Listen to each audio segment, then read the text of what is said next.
Hello friends, welcome to Traction Talks with Ankit. Today we have a very special guest, Arjun Narsipur. Arjun and me used to work together in HSBC.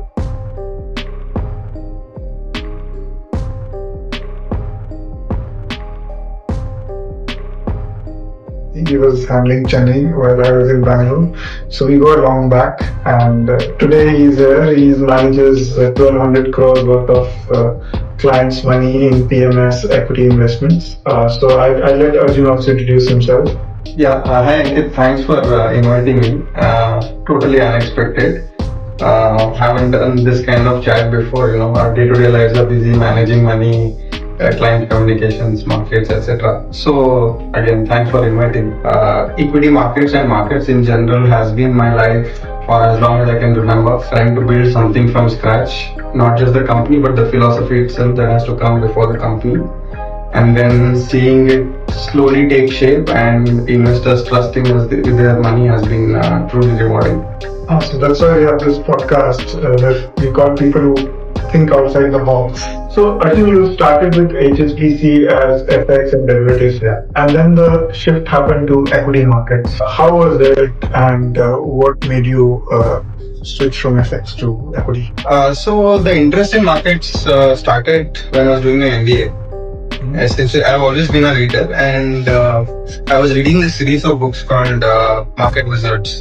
Essentially, interviews of great traders, investors, etc. And one quote stuck with me, which was that trading and investing is the last bastion of capitalism, right? If you think across industries today, this is probably the only one where you can come in with whatever capital you have, and if you have the wits, you can multiply it and grow it any number of times you want, right? In few other industries, you have this chance. You have barriers. You either need more capital, you need licensing, and so on and so forth. So that sort of held on to me that it is possible to do these things. And then as and when I started exploring more and more, I realized that it's somewhere between. You don't need to be very intelligent. In fact, that's probably hurts you more in the markets. Because you start second guessing a lot, but you also need some intelligence, some wits, some conviction. So it was sort of a mix of everything, and that sort of I felt is my right up my alley. From there, the interest in market started. FX and derivatives for me, it was not a choice that I made consciously, but that was those were the only ones available on campus, right? In fact, I recall that I was so interested in markets that the only companies I sat for on campuses were banks that were offering treasury roles. I said no to FMCG. I said no to consultants.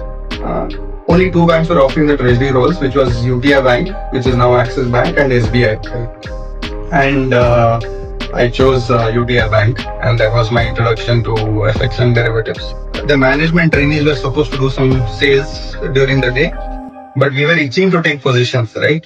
And the risk appetite was there, but not really there to put bank's money at risk at a management trainee's hands. So the fun used to start at 7 o'clock, where we were allowed to take small positions in a currency which is not chosen by the established traders already. So established traders were picking euro, dollar, etc.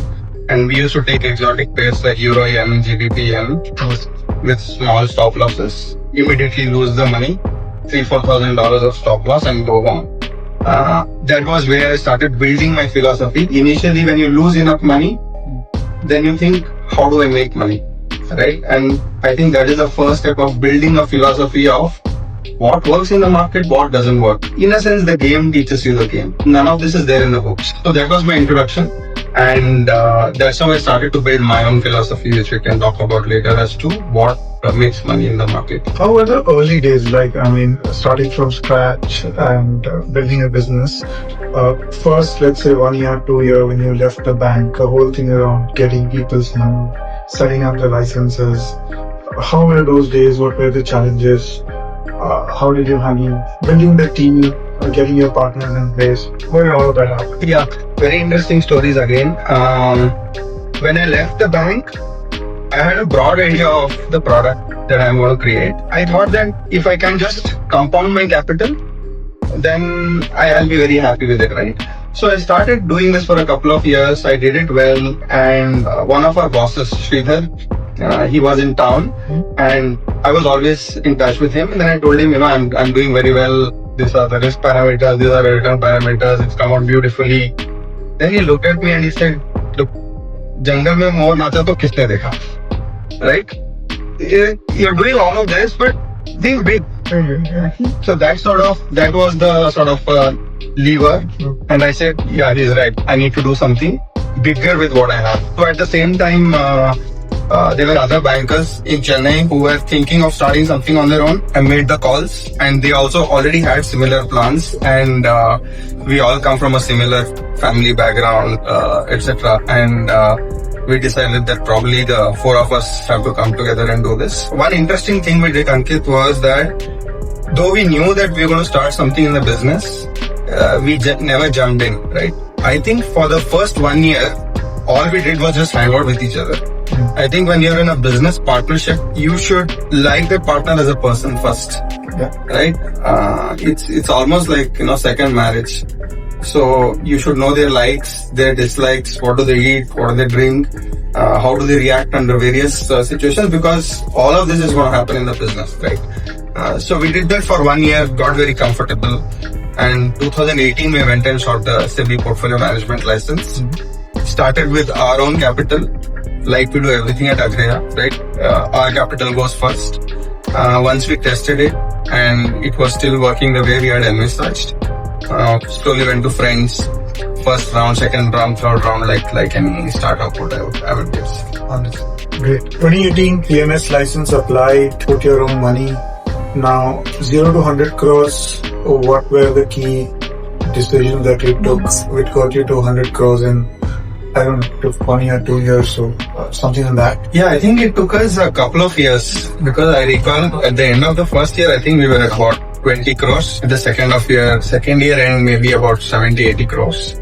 And then somewhere soon we crossed 100. We always knew that we'd do well, because I think cumulatively we had about 45, 50 years of banking experience, and we knew markets, even though we were not from equities background per se, but we've always had market background, right? And at the core, markets are the same. But the challenge was that of the background, right? You couldn't go to a distributor and raise money, because they are rightfully so comfortable with raising money for people with track records. We didn't have one. What we had was our initial circle of contacts that we had cumulatively built in our banking background, and we started with that. Put our balance sheet on the table, our own capital, and most importantly, I think the trust that we brought in. Okay, we are trying to build something new. We are trying to build some new products. Returns is something that we will see, but what we can assure you is we can assure you trust and competence. So you're saying that trust was a better returns than somebody managing his money on his own in the initial days? I think in all businesses, trust trumps everything. If you ask me, at least in all businesses where humans do, trust will always trump. I don't know what's going to happen in another 30, 40 years. In our industry, especially people who are trying to start investment products, etc., they always feel that if you give great returns or if you have great products, you can build a business. Great products are everywhere, right?